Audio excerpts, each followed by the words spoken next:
essas coisas que a gente naturalizou, desemprego, fome, déficit habitacional, são fenômenos capitalistas.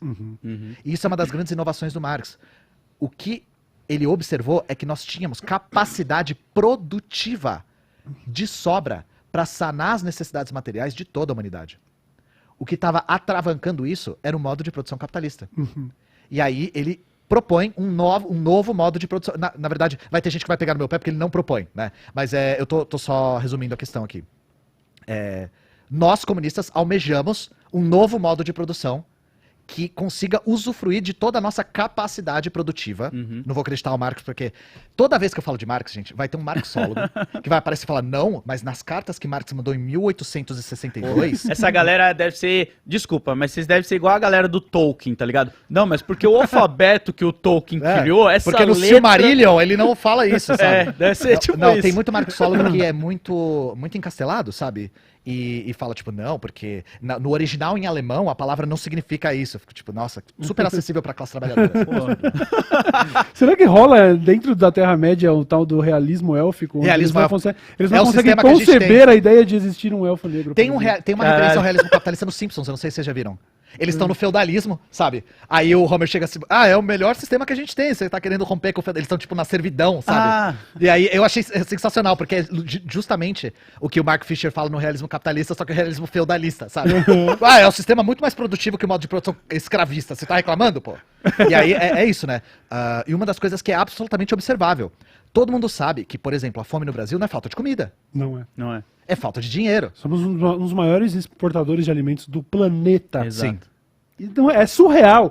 Como pode? A conta simplesmente não fecha. Então, não é surreal. Pra gente é extremamente previsível. Pois é. Né? É extremamente previsível, porque no capitalismo, se uma mercadoria não virar capital, ela é descartada. E alimento, nós como humanidade decidimos que vai virar mercadoria. Porque uma das características do capitalismo é transformar tudo em mercadoria, inclusive você, inclusive eu.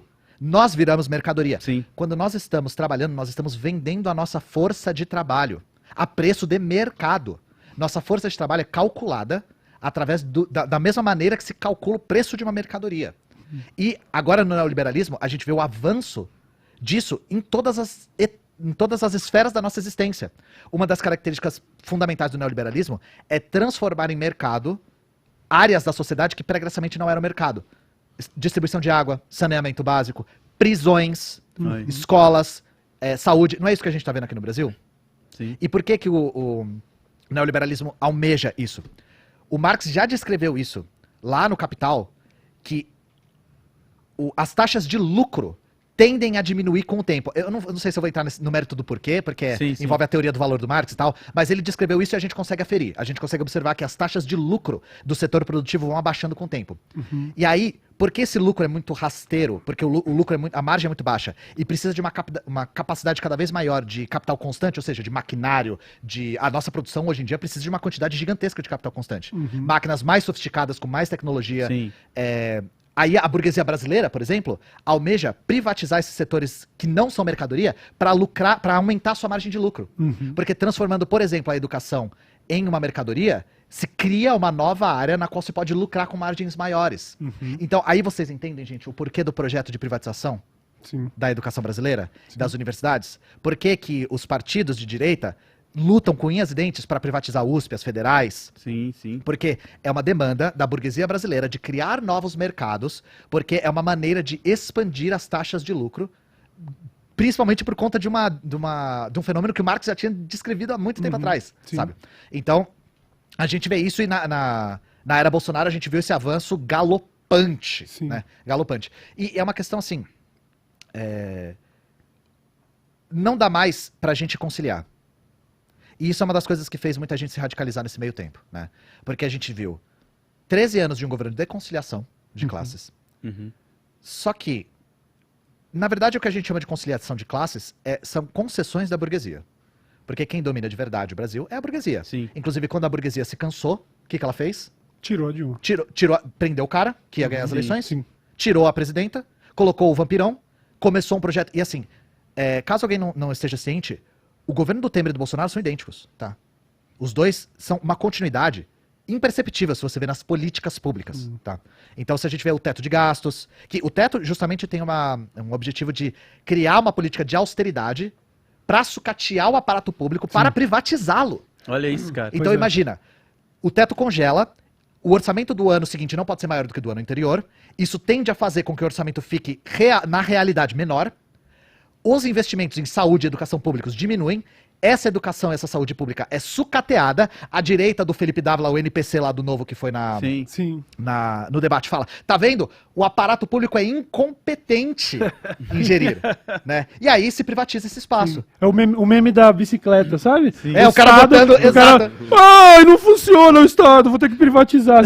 Quem diria que quando você tira todo o orçamento, o negócio fica sucateado, bicho. E agora a gente vai ter que privatizar. Isso, Vai ter que privatizar. Não tem mais como, vai ter que privatizar. E aí vocês entendem, essas políticas de austeridade são políticas que almejam o mesmo fim. O teto de gastos é um exemplo que eu acabei de dar. Sim. A reforma trabalhista, que é uma coisa que Nossa. é uma constante da burguesia, que é assim, todo e qualquer direito trabalhista vai quebrar a burguesia. No século XIX você já via. Não, vocês querem proibir trabalho infantil? Vai quebrar. Não tem como. Não tem como. Só as crianças têm as mãos pequenas o suficiente para pôr dentro da máquina. Tinha um cargo de limpador de chaminé na Europa, que só a criança cabia lá, então ele descia a criança Olha na isso, cordinha pra ela limpar a chaminé Muito por bom. dentro. Vai quebrar. Caralho, cara. Não tem como. Mulher grávida, você quer tirar a mulher grávida da fábrica? Impossível. Vai quebrar Vai as empresas. estragar todo o rolê. Não, os caras. Vocês querem diminuir de 16 horas para 14? Impossível. Vai quebrar as fábricas. Pô, eu lembro que uma das brigas que eu tive com um patrão uma vez foi de carga horária de trabalho, quando eu descobri que eu só podia trabalhar 8 horas, né? Porque antes eu não tinha essa noção. E aí eu acho que foi o meu pai, alguém falou assim, tipo, quantas horas você tá trabalhando? Aí eu falei, nossa, eu trabalho, tipo, sei lá, umas 10 horas na semana. Aí ele, não, você tem que trabalhar 8, porque você folga sábado e o domingo. Aí eu, caralho, aí eu fui brigar e o cara não queria. Aí eu falei, não, Ele vai a gente quebrar, tem pô. que- Se você trabalhar 8 horas, o cara quebra, não E tem eu trabalhava como. com o quê? Com produção, fazendo pastel. Sim. Eu E aí, produzia. aí vamos almejar um mundo novo? Imagina o seguinte, nós temos uma quantidade imensa de trabalho precisando ser feito e uma quantidade imensa de pessoas sem trabalho para fazer. Me explica essa conta. Você anda na rua, o tanto de obra pública que precisa ser feita. Você vai em qualquer repartição pública, falta funcionário. Vai em hospital, falta médico, falta enfermeiro, falta profissional da saúde. Vai na escola, não tem professor, tudo categoria O, tudo precarizado. Sim. E aí um monte de gente desempregada. Uhum. Essa é uma das contradições do capitalismo.